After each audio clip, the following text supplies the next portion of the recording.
Bismillah.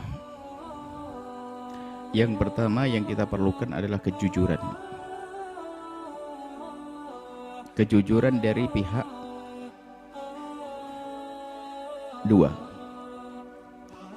Dari pihak pemerintah. Yang kedua dari pihak medis.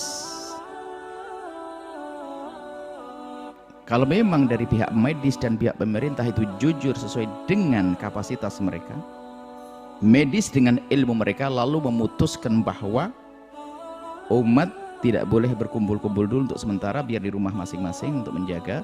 Jika dia jujur dengan ilmunya, maksudnya tidak ada tekanan apa-apa, jujur dengan ilmunya, dan pemerintah pun dalam irama menjaga umat secara sesungguhnya, maka wajib kita patuhi. Wajib kita patuhi. Sholat Jumat tidak ada di masjid, maka selagi masih ada perkumpulan 40 orang mustautinin, adakan di mana saja. Kalau ternyata nggak bisa, tidak usah melakukan sholat Jumat, sholat duhur. Kalau memang betul, tapi kejujuran dari medis, kemudian dari pemerintah yang ingin menjaga umat demi kebaikan mereka, maka itu sah jika demikian itu. Kemudian tentunya kita bisa melihat kebenaran ini nanti adalah juga di saat perkumpulan ini kan tidak hanya di masjid saja, akan tapi di tempat lain kan ada night club, di tempat-tempat waktu ada diskotik, ada segala macam, ya kan. Kemudian juga di tempat-tempat yang akan keluar masuk orang bermacam-macam, hotel semacamnya, harus dipantau semuanya. Kalau memang tujuannya untuk menjaga umat, ya kita wajib patuh dengan hal-hal semacam ini. Bahkan kalau memang betul sudah jelas diputuskan, nggak apa-apa, kita libur sementara untuk mengadakan pengajian demi kebaikan bersama-sama. Tapi memang karena itu, tapi pahala tetap mengalir. Kalau memang betul seperti itu, ya ada keputusan dari pemerintah yang jujur, nggak ada tekanan apa-apa, dan juga dari pihak medis yang jujur, medis yang benar. Ada kiai dibeli, ada medis yang dibeli. Tapi kalau kiainya jujur, maksudnya ya di sini perlu medis yang jujur sesuai dengan kapasitas ilmunya. Dia mengatakan memang begitu, ya kita wajib fas'alu ala dzikri in kuntum la ta'lamun. Kalau kau tidak mengerti, tanya ahlinya. Boleh yang semacam itu. Dan ini disamakan memang kalau memang ada uzurnya melakukan Jumatan itu banyak. Jadi orang melakukan Jumat itu banyak uzurnya. Uzur min a'dzari al-jum'ati, termasuk uzur meninggalkan Jumat adalah jika tidak aman di tempat tersebut. Aman itu macam-macam kisahnya, termasuk begini bisa saja dianggap sebagai tidak aman, bisa saja, dan tidak dosa meninggalkan Jumat kalau betul seperti itu. Ini jadi nggak usah umat Islam dengan ilmu, nggak usah pusing begitu.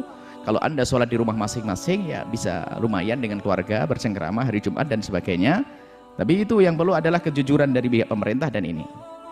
Nah kan kita tidak tahu jujur tidaknya, sudahlah. Kalau memang peraturan semacam itu, kemudian anda tidak bisa melakukan Jumat, berarti itu uzur sudah, tidak usah khawatir. Kami himbau kepada anda di Singapura, di Malaysia, kalau memang tidak boleh ya tidak usah ke masjid untuk sementara. Bahkan mungkin dalam beberapa waktu anda ditahan tidak sholat ke masjid karena demi kebaikan.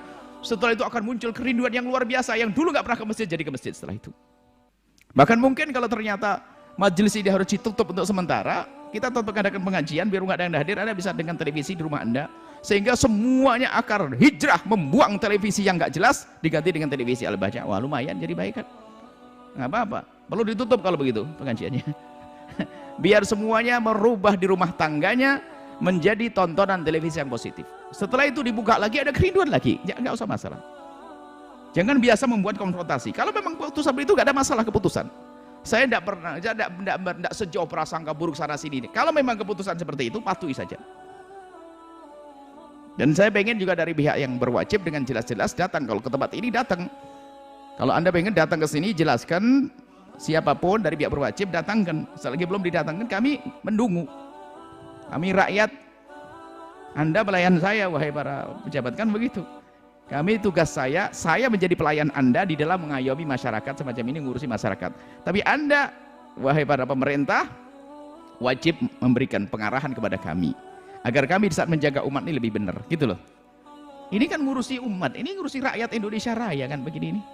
Biar nggak rebutan waris, biar nggak musuhan sama tetangga. Ini kan urusan majelis kayak begini. Biar nggak nyuri, ini kan urusan majelis. Ini kan ikut menertibkan negara juga. Nah, ini coba, ini kan ilmu ini. Dan jangan ditutup yang demikian kalau memang tidak mendesak. Kalau mendesak kami patuh. Tapi tolong kirimkan surat kepada kami, jelaskan dengan sejelas-jelasnya, kami akan ikuti semuanya. Paling tadi ya kita tetap, adapun acara tetap berjalan ini. Karena ini ada hubungannya dengan televisi yang disebar ke seluruh Indonesia. Bahkan kalau sudah internet dunia. Baik seperti itu ya. Kemudian apa tadi pertanyaannya banyak banget ya, intinya semacam itu ya. Kita patuh saja dengan pemerintah. Kalau memang nanti ya harus ditunda untuk sementara, kita ikuti saja. Kemudian ada sekolah diliburkan, ya sekolah yang itu keluar masuk, kan begitu. Tapi kalau setelah di pondok ya nggak usah, ngapain, nggak ada orang keluar masuk kok. Ya yang kalau pondok dibubarkan ini yang repot nanti. Ya, nanti pasar bubar, nanti semuanya bubar. Nah, ya. Yang ini sebetulnya yang diantisipasi adalah bertemunya orang-orang yang tidak, yang orang-orang baru ini. Mungkin dari luar bawa ke dalam, dari terus. Tapi kalau di dalam begini kan aman di pondok. Intinya keputusan-keputusan pemerintah yang ini kaidah. Keputusan pemerintah yang ada hubungannya dengan kemaslahatan umat, maka hendaknya kita patuh dengan catatan tidak bertentangan dengan syariat. Menghentikan Jumat di situ bukan bertentangan dengan syariat, bukan dilarang sholat duhur. Tidak bertentangan dengan syariat, jangan dianggap salah. Karena tidak boleh sholat Jumat di masjid karena berkumpul orang berdesakan takut apa. Tapi boleh nanti dia melakukan sholat duhur di rumah masing-masing. Jadi mohonlah dalam hal begini jangan dijadikan bahan untuk ribut saja. Dalam dunia fikih sangat mudah, sangat luas.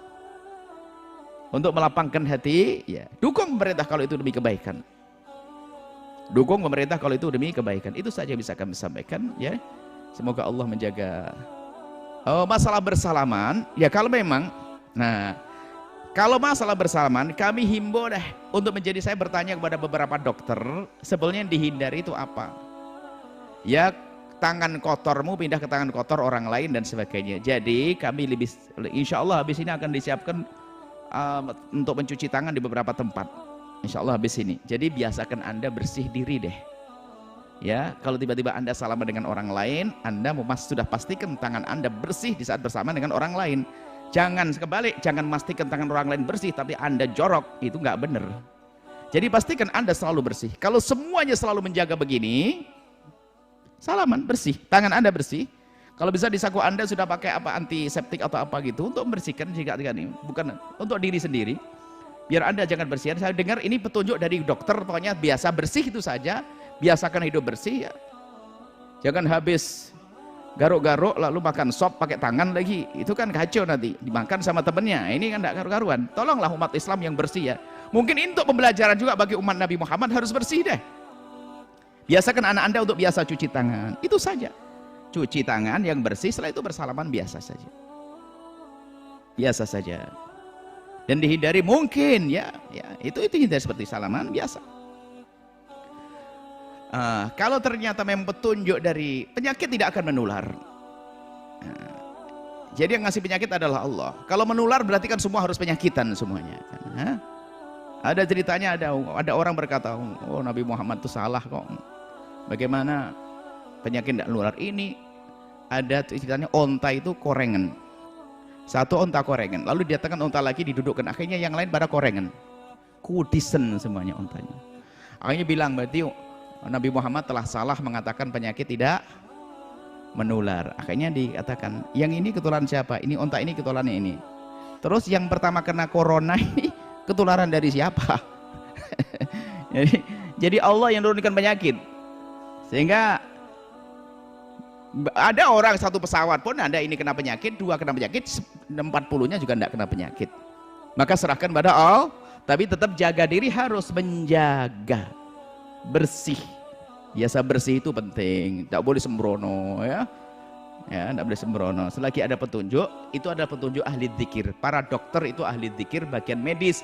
Maka mohon petunjuk dokter dalam hal ini hendaknya Anda patuhi. Saya tanya, apakah harus tidak bersalaman? Beliau menjawab, tidak Buya, asalkan sama-sama bersih. Nah, kalau sama-sama bersih ya nggak ada masalah, terjaga semuanya. Jadi itu petunjuk dokter juga.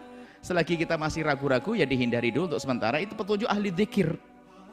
Petunjuk ahli dzikir para dokter semacam itu. Nggak apa-apa dipatuhi dulu sementara. Nanti setelah itu tambah rindu untuk bersalaman. Tentunya maksud salaman ini laki-laki dengan laki-laki, perempuan dengan perempuan, sesuai dengan syariat Nabi Shallallahu Alaihi Wasallam. Ini saja, wallahu a'lam bissawab. Kemudian afwan Buya, untuk perihal lafaz hayya 'alas shalah yang diganti. Memang ada pada zaman Nabi tentang itu, kisahnya kisah hujan deras. Di saat orang tidak bisa pergi masjid, hendaknya shollu fi rihalikum. Seolah-olah kalian di rumah masing. Dan ini bisa saja disama dalam ini menyuruh akhirnya jangan sampai tidak sholat. Jangan sampai tidak sholat.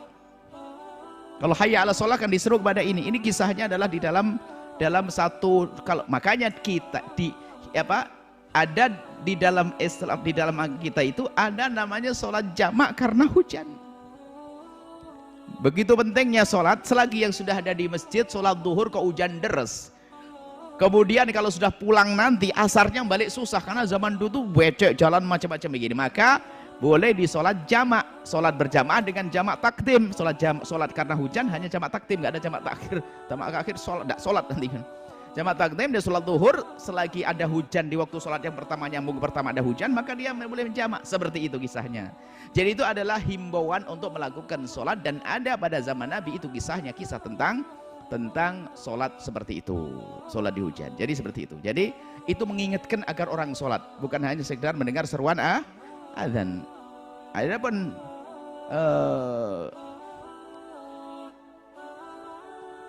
ada hal lain lagi ya mungkin ya, masalah-masalah semacam ini. Kami menghendaki bahwasanya dari pihak pemerintah juga itu agar memberikan penyuluhan kesehatan secara merata. Kalau bisa dana itu besar ya untuk acara begini lah, bukan untuk festival yang enggak deh. Jadi untuk kesehatan umat ini kami rindu yang semacam ini. Jadi kalau bisa ya diturunkan dana untuk penyuluhan kesehatan yang bisa merata, ya, kesehatan yang merata kepada seluruh rakyat ini. Ini indah sekali, dan mungkin ini adalah cambu ya, peringatan dan sekaligus Allah atur agar kita semuanya